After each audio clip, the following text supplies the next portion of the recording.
কিছু রোমাঞ্চকর গল্প ঘটনা নিয়ে আমাদের এই বিশেষ নিবেদন। আপনারা শুনছেন বিটি রেডিও স্টেশন 0.0। এখানে গল্প, আতঙ্ক, সত্য ঘটনা সব কিছুই শোনানো হয়। আজকের গল্প হলো বিখ্যাত শেখর বসুর কলমে ভূতের সঙ্গে মানুষের লড়াই।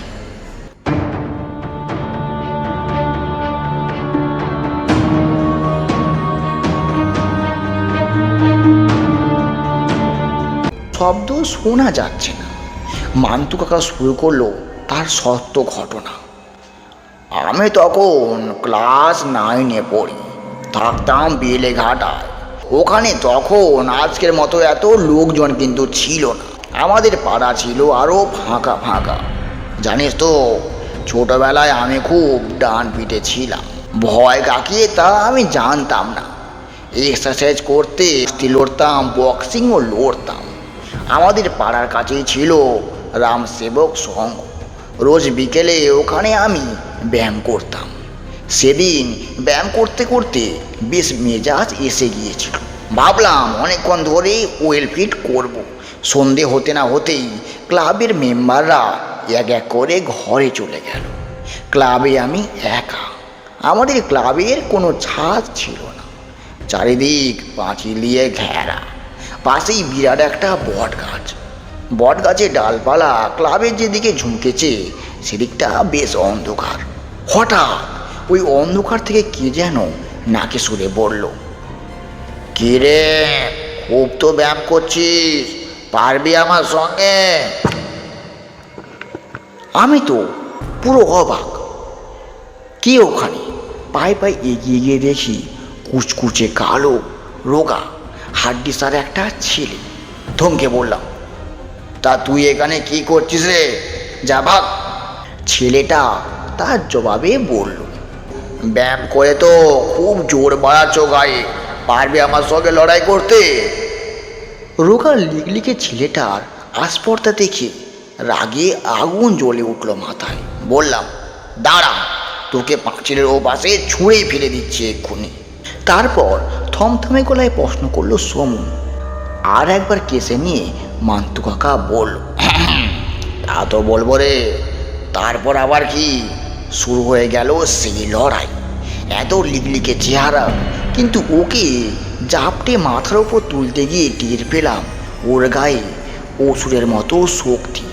আচ্ছা, কার গায়ে বেশি শক্তি, ভূতের না অসুরের? রমুর প্রশ্নের জবাবে বিরক্ত হয়ে মান্তু কাকা বলল, অসম্ভব জোর লিগলিকে ছেলেটার গায়ে।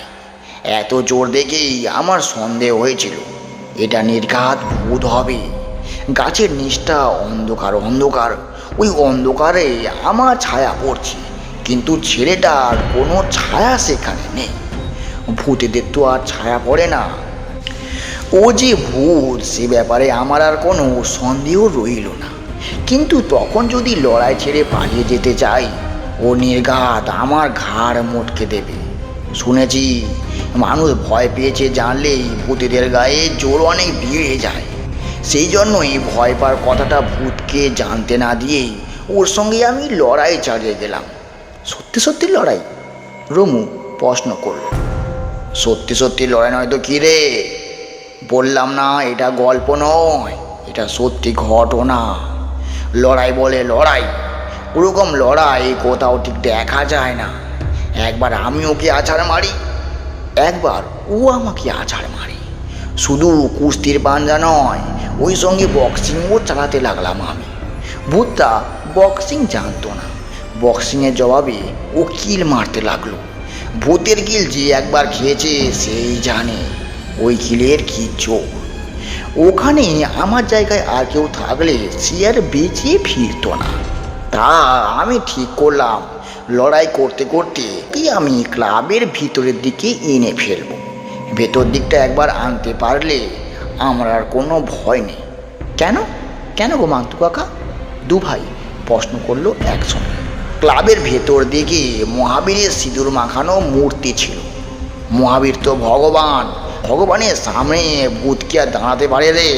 সেই মতলবে গায়ে সব শক্তি জড়ো করে মারলাম এক জব্বর প্যাঁচ, আর সেই প্যাঁচেই ভূতটা ছিটকে গিয়ে পড়ল মহাবীরের ঠিক মূর্তির সামনে। ব্যাস ব্যাস কি ব্যাস, ভূতটা বাবাগো মাগো বলে মিলিয়ে গেল হাওয়ার মধ্যে। ভূতের সঙ্গে ভয়ঙ্কর ওই লড়াইয়ের কাহিনী শুনতে শুনতে অত শীতের রাতেও উত্তেজনায় দুই ভাইয়ের গা থেকে ঘাম বেরোচ্ছিল। গল্পে শেষে হারিকেন জ্বালানো হলো, আর তারপরেই শোনা গেল রাস্তার মোড়ে ট্রান্সফরমারটা পুড়ে গেছে। সুতরাং আজ রাতে আর আলো আসার কোনো সম্ভাবনা নেই। হ্যারিকেনের আলোয় বেশিক্ষণ বোধহয় রাত জেগে থাকা যায় না। ভাত খাওয়ার পরেই দু চোখে ঘুম জুড়ে এলো ভাইয়ের। রুমু বলল, মান্তু কাকা, আমরা একটু ঘুমিয়ে পড়ছি, কাল খুব ভোরে উঠে পড়তে বসবো। হাসতে হাসতে জবাব দিল মান্তু কাকা। ঠিক আছে। রুমু আর সমু শোবে এ ঘরে, মান্তু কাকা ও ঘরে। ঘরের দরজা দেবার আগে রুমু বলল, মান্তু কাকা, ওই ভূতরা তোমায় আর তাড়া করেনি কখনো? গুনগুন করে গান গাচ্ছিল মান্তু কাকা। গান থামিয়ে জবাব দিল, ওই ঘটনার পর ক্লাবটা আমি ছেড়েই দিলাম, আর ভূতটা তো বটগাছ ছেড়ে আর কোথাও যেত না। কেন বাবু জানিস না, অপঘাত দিয়ে মরার পর কেউ ভূত হলে সে মরার জায়গাটা ছেড়ে আর কোথাও যেতে চায় না। আমি ওই বটগাছটার কাছে আর যেতাম না, ব্যাস সব মিটে গেল। আহ, তা আবার হয় নাকি? মান্তু কাকা গম্ভীরভাবে বলল, আমার কাছে শুনে রাখ, তাই হয়। রুমুর চোখে মুখে অবিশ্বাসের ছাপ। ঠিক তাই হলে তো ওই ঘরে নায়ারের ভূত থাকার কথা। নায়ার কে রে? আমরা ওই ফ্ল্যাটে আসার আগে নায়ারেরা এখানে ভাড়া থাকতো। ভদ্রলোক ও ঘরে খাট থেকে পড়ে গিয়ে মারা গিয়েছিল। কথাটা বলতে বলতে লম্বা করে হাই তুলল রুমু। তারপর শুয়ে পড়েছে বলে দরজায় খিল দিয়ে দিল। দুই ভাই এ ঘরে দুটো সিঙ্গেল খাটে ঘুমোয়। বিছানায় পড়া মাত্র দু ভাই ঘুমিয়ে পড়ছিল, কিন্তু বেশিক্ষণ ঘুমোতে পারেনি। দরজায় দুমদুম শব্দ।